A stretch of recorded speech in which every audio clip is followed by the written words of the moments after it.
En Guinée-Bissau, la police empêche un congrès de l'ex-parti au pouvoir après des divergences internes.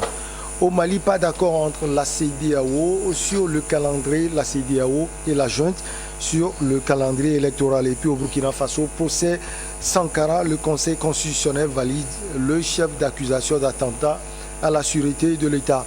Et puis on termine comme de coutume par le Togo, la DEMCA illégale, ce sont les propos du ministre de l'administration territoriale. Nos invités sont en place, Georges Eo, homme politique du secte des leaders émergents. Nous avons également Ambroise Kondjo, qu'on retrouve directeur de publication des Gardiennes, et puis Sana Komlan Sadio Etou, il est analyste économique et socio-politique. Chers messieurs, merci de répondre à notre invitation.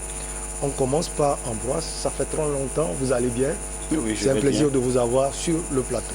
Oui, c'est un plaisir partagé parce que ça fait effectivement plusieurs mois, disons 5-6 mois, que j'ai plus répondu à vos émissions par rapport aux sanctions qui étaient arrivées à notre journal et à moi-même dans cette affaire de Covid. Mais je suis serein parce que tout ce que Ambroise dit, c'est la vérité. Il n'y a pas une vérité qui soit cachée sous les boisseaux. Quand c'est la vérité, il faut le dire. Quand ce n'est pas la vérité, Ambroise ne le dit pas. Et donc, laissons de côté, parce que c'est Dieu même qui va régler les comptes à ceux qui l'ont fait. Maintenant, je voudrais, si tu le permets, m'incliner devant la mémoire de mon... puisque c'est la première fois que je retrouve ce plateau. Mon ami et frère et confrère, Joël Ega, qui dans ces moments-là m'avait soutenu avec Ferdinand Ité, on était tous ensemble. Puisque je l'avais aussi soutenu lorsqu'il avait été suspendu pour 2 mois, je me rappelle. Et on a beaucoup de projets ensemble. Voilà, il nous laisse comme ça, les armes à la main. Et le peuple togolais a perdu un combattant. Parce que pour ceux-là qui ne le savent pas, ils se rendront compte par après. Quand Joël prend le micro, c'est ce qu'il y a comme vérité qu'il dit. Et il ne transige pas sur les faits. Les faits accompagnés de vérité. Ça, c'est l'identité de Joël. Il m'avait même appelé le vendredi, avant son décès le dimanche, de réhabiliter l'association Togo Journalistes en Danger. Et on avait échangé pendant 10 minutes.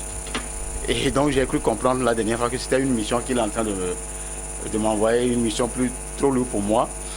Mais je comprends sa préoccupation de réveiller tout ce qui est à l'encontre de l'extrême droite et de la droite, c'est-à-dire de ceux qui sont au pouvoir, et de leur faire comprendre que nous ne luttons pas pour des futilités.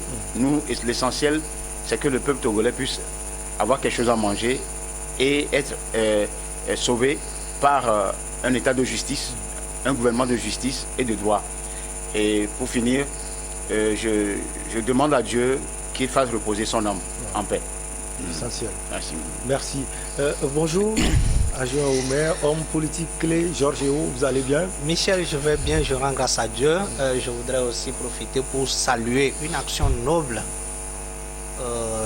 d'une collègue adjointe au maire de Ogoutroua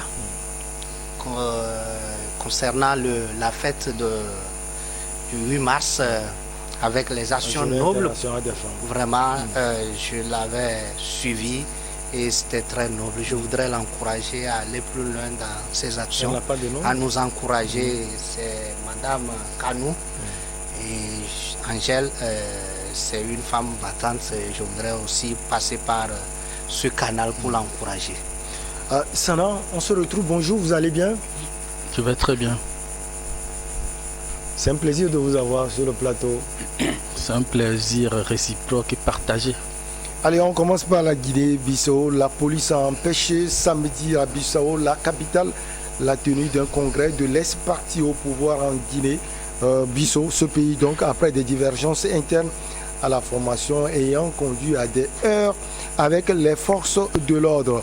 C'est le président Oumarou Sissoko Embalo qui ne veut pas la tenue du congrès du PAIGC, a déclaré, Ambroise Kondjo a déclaré, c'est pas vous, à la presse, l'ancien Premier ministre Domingo Simoé Pereira. Oui, ce pays ne cessera d'étonner depuis son indépendance, il y a de cela quelques dizaines d'années. Et vous savez, c'est un pays qui est assis sur des braises et en même temps sur un volcan. D'autant plus que son histoire récente au niveau de la succession du pouvoir ou des acteurs politiques a toujours été émaillée d'incompréhension, de vendetta, de guéguerre et même de tirs à balles réelles, semé un peu de trafic de drogue. Je me rappelle de tous ces généraux-là qui se sont tués pour l'affaire de drogue par le passé. Et donc l'arrivée de ce président qui d'ailleurs est discutable, sa présence au pouvoir aujourd'hui est discutable. Embalo. Font grincer des dents au sein du camp adverse, c'est-à-dire l'ancien parti au pouvoir, le PAIGC justement, un parti qui a lutté pour l'indépendance. Oui. Le Parti africain pour l'indépendance de la Guinée et du Cap-Vert. Et ils y sont arrivés parce que c'est par rapport à ces souches-là, à cette racine-là, qui a forte probabilité que les gens, eux aussi, ne veulent pas lâcher.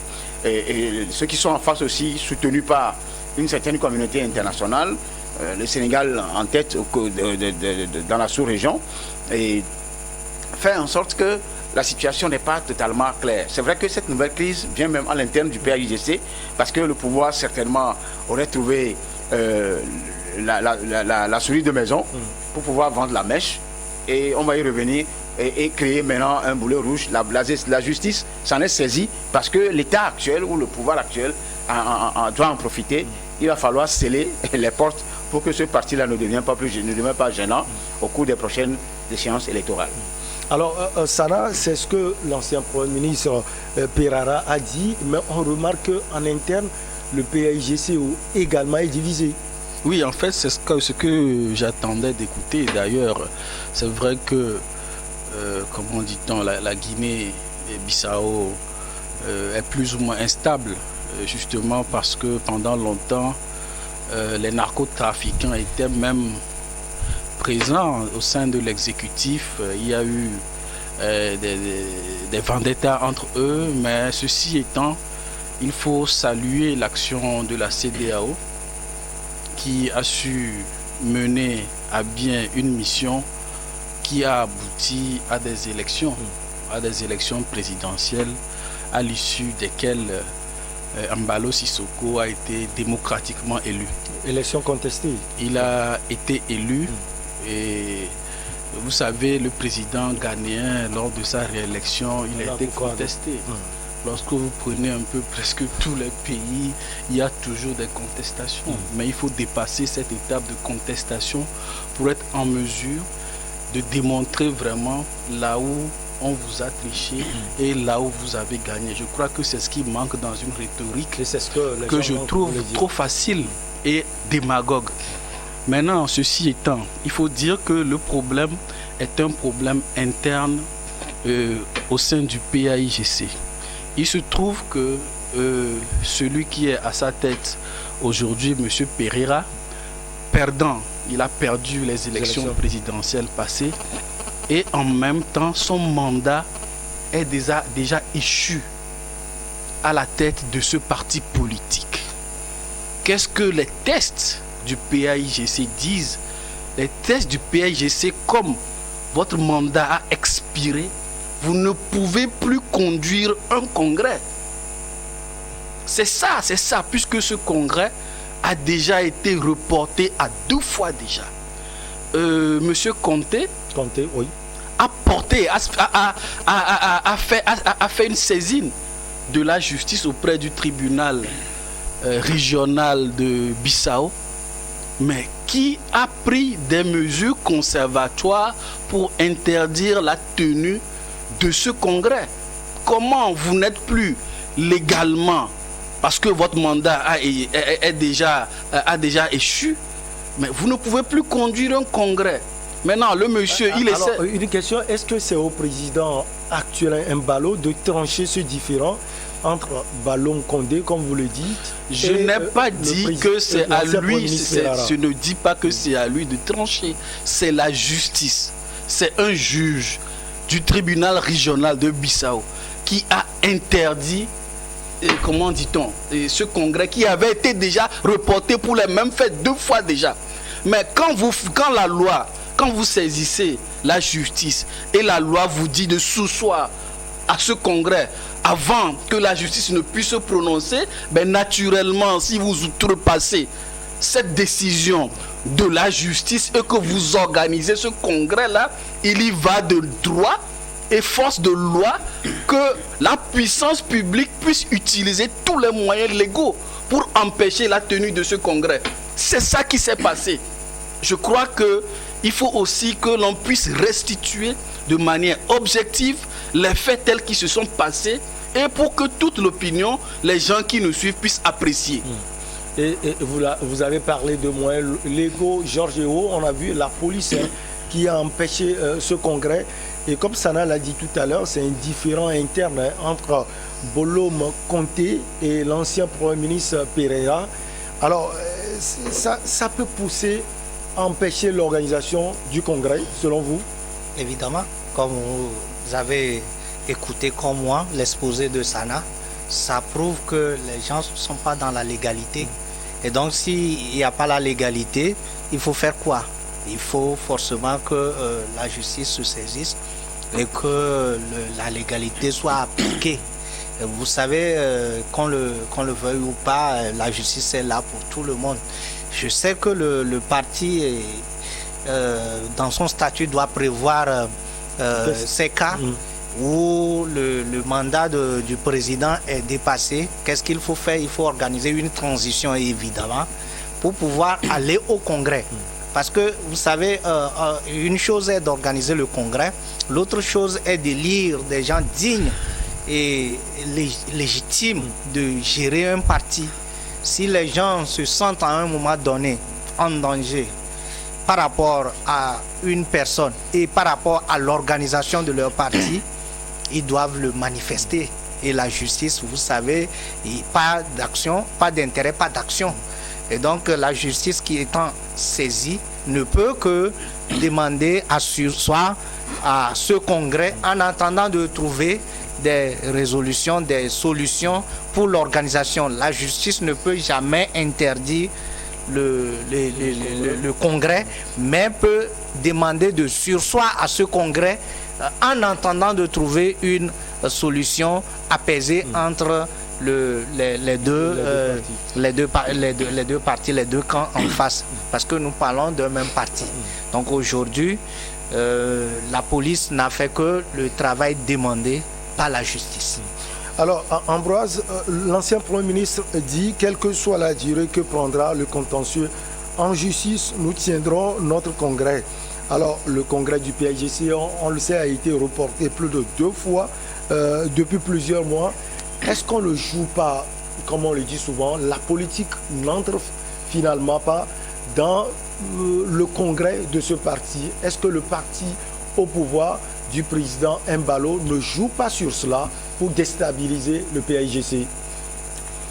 Oui, vous savez, nous sommes en Afrique et tous ces scénarios-là est possible dans les pays, surtout la manière dont Sissoko Embalo est arrivé au pouvoir avec une contestation et avec aussi un soutien de ses voisins, certains de ses voisins et de la communauté ouest-africaine.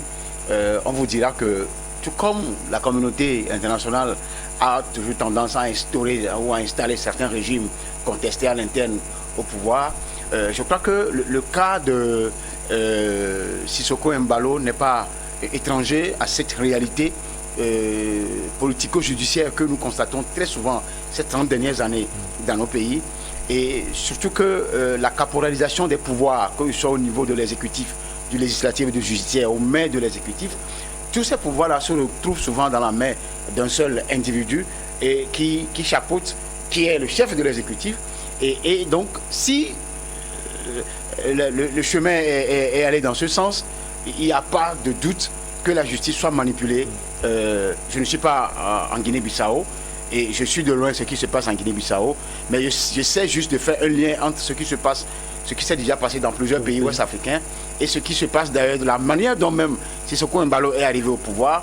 Et tout dernièrement, il a été échaudé par une tentative de coup d'État. Dieu seul sait si c'est une fomentation à l'interne ou c'est une réelle tentative de coup d'État qui est arrivée. Je dois tout simplement dire que ni l'un ni l'autre, moi je ne vais envoyer un cachet blanc à qui que ce soit.